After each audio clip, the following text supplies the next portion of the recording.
we are joined by a very, very special guest, one of the members of a band that is blowing up big time, Mother Mother. We're joined by Ryan Guldemond. Thanks for joining us, Ryan. Thank you for having me. It's a pleasure. Well, first things first, I've got to ask you, how are you doing right now? Because we're really lucky to be interviewing you midway through European tour. In fact, you're playing in Luxembourg tonight, all over the place. How's tour going? It's great. I love touring, and I especially like this particular part of a tour where you're sort of in the sweet spot. You've gotten sick. You're through your jet lag. It almost feels like you could just exist in this space for the rest of eternity. It's a sweet 2 week window in the middle of a long tour, and that's where I find myself. So I'm in a happy place. Nice, nice. Does that mean you're finding a little bit of a routine? Because, like, looking at the dates, like the next 3 days, you're in a different country every day. Do you get time in for sightseeing, or are you practicing? How are you approaching each day? I think it's like you get good at not having a routine. That kind of becomes the routine. Like you just get fluent with the chaos of being on the road. And I try to just go for as many walks as possible. I have a camera, which is a very passionate hobby of mine. So I just got back from a photo walk here in Luxembourg. Yeah, it's just so fun. It's nice not knowing what the morning is going to look like. You might know where you're going to be, but you don't know what the environment or the scene is going to be. And I kind of like that mystery in life. Definitely. And part of this tour is getting to showcase your new album, Grief Chapter, your ninth studio album. What's it been like playing that live for the first time?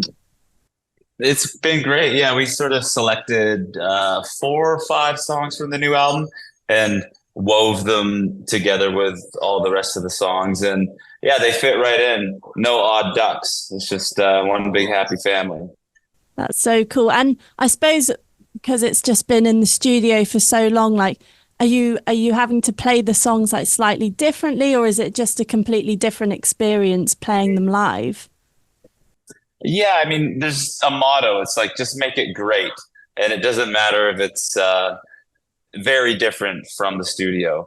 Um, it just has to be great, and quite often that does mean um, reformatting these songs to fit the stage. Because in the studio, it's just there's infinite tools to create your vision, and you can have 250 voices, in the chorus. And live, there's only 3 of us. So we sort of let go of that grandiosity of the record and just do what's best for the live setting. Sure. And zooming in on Grief Chapter then, what was that experience like creating that album? I mean, it's got some pretty dark, pretty dark topics underneath. So yeah, tell us a bit more about that.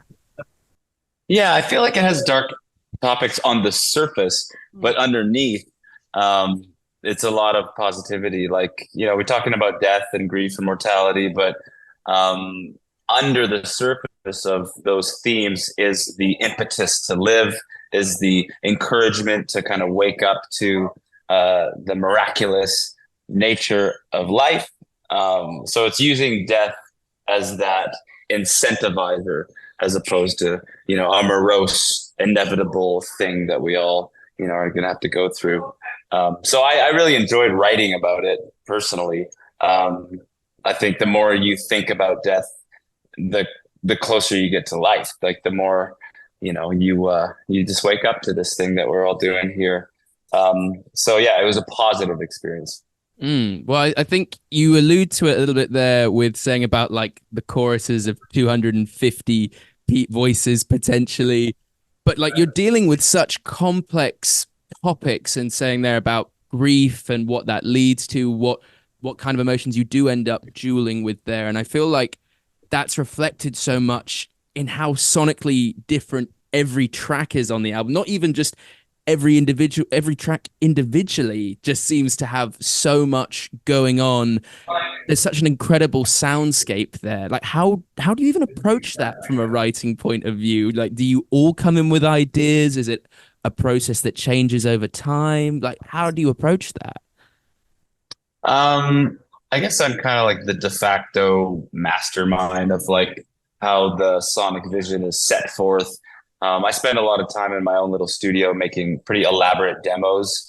Um, and I can like rough in string arrangements. I can like program drums. I can kind of, illustrate um, the production quite thoroughly, and then from there present that, and people weigh in with their opinions. And as a band, we kind of decide how to either stay true to the demo or deviate. And you get into the studio and you lock yourself in that space and you shut out the world and you just kind of go down 1,000 rabbit holes. And in this case, it created quite a soundscape, quite a dense production.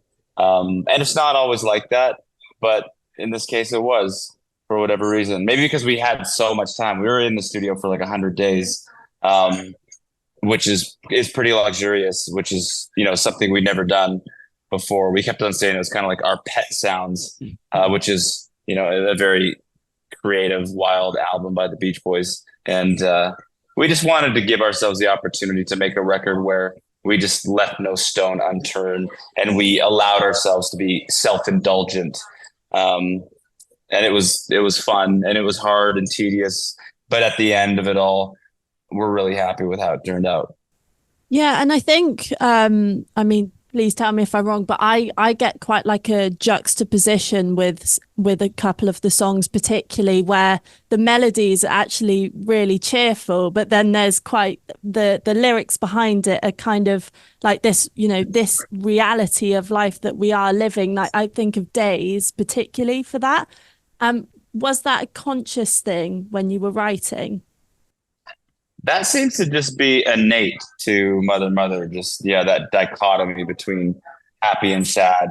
I kind of feel like a challenging or troubling lyric is amplified when the music contradicts it. I don't know, for some reason that really works for me. So do you think when you do something like that musically, you make that kind of decision, you ask the audience on your listeners to kind of make their own connection then, like you were saying about you being on this tour, being in different cities every day, seeing different fans? Do you think you make a stronger connection by the audience having to do a little bit of work in that sense to notice that juxtaposition or that thing which you say is so innate to what makes you guys you? I mean, I tend to believe that people like it universally because when you say a dark thing happily, you're sort of diffusing it of the unnecessary human emotion that we put on just the reality of things. Like we should talk about death and the troubling side of life with levity, because the universe doesn't care how we feel about these things that are fixed in the cycle of life. But we do. And I think we over dramatize things. And so I'm on a bit of a tangent here, but I just have faith in the listenership that they, whether they know it or not, appreciate and resonate with that paradox. I think Grief Chapter, the title track particularly, that is a song that I really resonate with because, I think the lyrics particularly are very real. And I don't know, I think that being the last song on the record is a really nice ending. So I was going to ask if we could actually delve into that song particularly and how that was constructed. For sure. Yeah, that's probably one of my favorite songs on the album. And partly is because of how it was written. I was texting with a friend who was in a grieving moment. His father had passed and some other friends around him had passed. And so he was really in it. And I said to him, "It sounds like you're in a grief chapter." And he, being a songwriter, said, Yes, I am. But more importantly, that sounds like the title of a great unborn song that should be written. And so, I immediately picked up the guitar and started writing the song and pulled so much of what he said in that text exchange and put that right into the words. Like the opening line, everything is different now. He said that. Um, in the second verse, how it's talking about feeding your mother who looks like an angel. That's exactly what he had texted. And so for me, when a song is written as a byproduct of the raw, beautiful, real pain of life, instead of sitting down to write a song because you need to make an album, to me, that feels so much more meaningful, and gets you just closer to that magic of creativity. That's incredible. That's such an incredible way to write a song. Well, it's very powerful, like you saying there about drawing on real life. It's very authentic, and we were saying about trying to capture this sense of authenticity. We've talked a lot about the new album, but it's important to note you guys have been going since 2005. Like, that's a long time to be in a band. Has this been the way you've always approached writing music, writing albums, or is the creative process for you guys something that's evolved? I think at the very beginning, when someone is discovering their creative spark and aptitude, there's a certain floodgate opening that takes place. And it just happens without you even analyzing it. And that is certainly how I was introduced to songwriting. Like those first two albums, songs were falling from the sky. And the naivety inside of the process, I think, really benefited because you don't know any better. You don't know what the rules are, so you break them all. And then as you get more acquainted with the industry and your ego and your insecurities and outside voices, then I think the process can be encumbered by trying to make something good, trying to appeal, and just trying to be good. It's a terrible method, and I certainly went through a phase of that in the middle patch of our 20-year career. And I'm just happy that now I'm kind of on the other side of that. I wouldn't say I've returned to the roots because I'm not naive anymore. Like I understand the pitfalls and I understand the brilliance in just channeled, innocent, pure, naive creativity. But it's almost like you have to remember to forget, now that you know. So it's almost like a Jedi mind trick having childlike naivety when you know what's going on in terms of the creative process. Yeah, I like that analogy. That's cool. But I think so when I think about bands, I normally will be like, oh, they sound like this band, or yeah, I can hear that influence. But Mother, you guys are so, like, your music is so different that I find it really hard to know who your influences or inspirations in terms of bands may have come from previously. So could we have a bit of insight into that? For sure. Yeah, I think the first band that really sparked my interest as a writer was the Beatles. I don't know if you heard of them.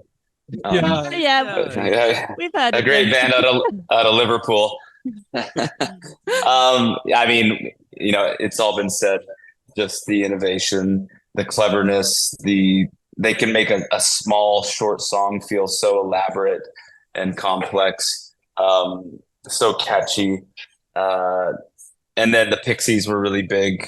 That was a band that kind of, did the really eccentric, alien, strange, bent thing, but in the format of catchiness and melodic potency. That like really got to me when I first heard them as a 10-year-old. I think I first heard the Pixies. And then I got into jazz and classical, studied music a little more formally. And I think that really influenced like the chord progressions in Mother. There's a lot of like diminished chords, augmented chords, and chromatic movement that's sort of sneakily injected into a diatonic pop presentation. And so I think that is a byproduct of like my time at jazz school, where I was like, getting pummeled with all this dense, interesting, complex theory at the same time trying to write songs like the Beatles. And it was just like this perfect storm. Um, and then I think in terms of the vocal element and how there's all these harmonies, that's a pretty interesting side effect of me not being a singer. So when I first started writing songs, I hated my voice. I'm like, who's gonna sing these songs? I'm not a singer. There's no way I'm doing it. But then you quickly learn like you kind of have to sing your own songs. So as a way to mask my shitty voice, I wanted to like find other singers to comprise the front line to create like a really robust harmony singing model. And it's cool because that is what has kind of made the band special. And it was like, it's a strength that was born out of a weakness. So I find that an interesting piece of like origin trivia for how we sound. Well, it's so interesting. Even just like the little tidbits we've got from you of the Jedi mind trick, as you say, and like jazz school. And we've talked about the way the band's evolved. Like for you personally, not just as a musician, but as a person, like 20 years is a long time. And do you feel like Mother through being in this band, creating this music, connecting to fans, what's that journey been like for you as a person? We know bands by their names sometimes, not the people in them. Like what's that like? Oh, it's been such a wild ride. Um, yeah, like at the beginning, just like it was so pure and exciting and innocent and channeled and inspired.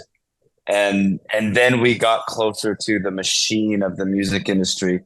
And I personally just found that so overwhelming and daunting, and it aroused so much insecurity in me and self-doubt, which I think was a catalyst for going down some very like unhealthy pathways in my late 20s, early 30s, where I just totally lost the way and went off the rails. And I just look back and I just see that as a symptom of like just being overwhelmed by being in the music industry and being inherently shy and insecure.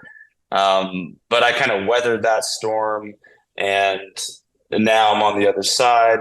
And Mother has had this new lease on life in their career with the viral TikTok moment that happened in 2020, which has introduced us to this really amazing fan base that are so soulful and sensitive and creative, and the humanity is so rich.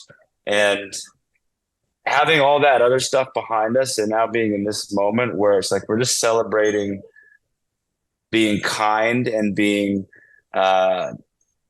like humbly, selflessly serving to this fan base and to the music, is definitely the best I've felt as a person. And it's a nice place to be standing after, a tough journey for sure. So it's been a wild ride. That's really cool. I wanted to zoom in on the viral Hayloft song and ask, as that was in the pandemic, I mean, we've spoken to bands that some really thrived during that pandemic period, others didn't, but I've not heard of a band become a viral sensation during a pandemic. Like, what was that experience like as a band? It was crazy. It still is crazy. Even though like the wave has kind of crested. Um, I think we were patient zero of the TikTok phenomenon in terms of a rock band going viral. And it was different than like a cat video, right? That gets 15 million views and then everyone forgets about it. It was like, there was hundreds of thousands of mostly Gen Z youth connecting deeply to a number of songs, not just one. And as far as we could ascertain, it was birthing real connection and real fanship, which is beautiful, right? It's like that's what you want. And it was totally organic and inexplicable and mysterious. It like came out of nowhere. It was totally unstrategized. So much of the industry is like people in a boardroom trying to figure out how to create that, whereas this just happened by itself. And it was like some weird storm of a pandemic and a bizarre amphetamine social media app called TikTok that I hadn't even heard of. So crazy. It's crazy for that to happen after 15 years of grinding, right? Mm. It's like there was an article with the title "Overnight Success After 15 Years," and that's kind of what it was, which is bizarre. Well, it's crazy to think that you've spoken so much about learning so much through this journey, about remembering and forgetting and trying to not go back and learn lessons from everything that had happened on this journey. You're now faced with the pandemic. You can't go and play music. You've got this amount of time almost to strategize, to kind of think, how are we going to incorporate these new fans who maybe don't know all of our story, or even just incorporating Hayloft into a set with all the new stuff? How do you like sit down as a band and plan to come out of that and go, how do we make the most of this, bring all the new fans together with old ones and ride that wave that you describe? Yeah, I think the biggest, the most effective way to do that is to be authentic and to try to create a genuine fan to artist connection, and to not put any veneers in between yourself and the audience, and to just be nice, be kind, and try to make great, honest music, and let go. Honestly, like that's probably the biggest thing. It's like you don't want to like clutch onto the success and try to harness it and try to manipulate it. You kind of just have to let go and allow it to travel how it wants to. And busy yourself with the stuff that matters, being good people, making not even great music, but just honest music. You know, it's too subjective. Some people might hate it, some people might love it, but if it's real and if it came from the right place, then you're winning. And then for us, just getting out on the road, like as much as possible. We've toured like 400 dates since this happened over the past 3 years. So it's pretty wild. Wow, that's quite impressive. I really like to ask this question, and it's a really hard question to answer, I think, especially you saying you've done what, 400 shows, but could you try and tell me the best moments so far? The best moment so far. Oh gosh, that's really tough. I couldn't possibly pick a favorite. Like every show is just special in its own way. We just played. Where did we play? We were in. Oh my God, brain, come on. The show before this last one. I'm dropping the ball on this answer. I can't answer that. It's all been amazing. Yeah. That's a great answer still. Well, maybe something a little bit closer to home then, saying about like the band and being authentic and playing so many show dates.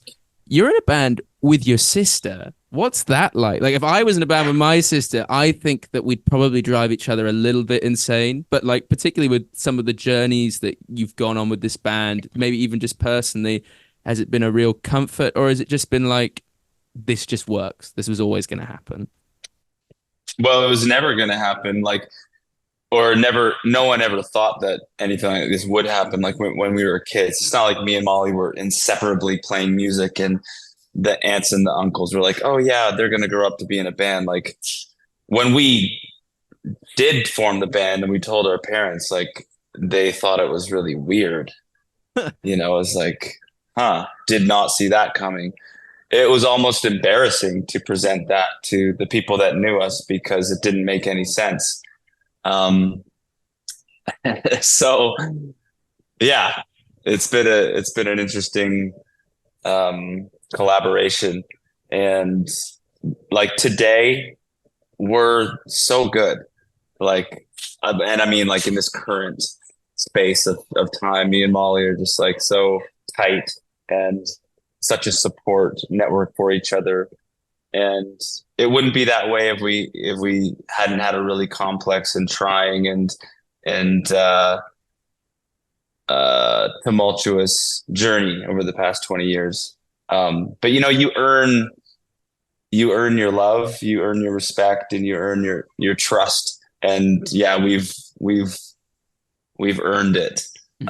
So just to say the least.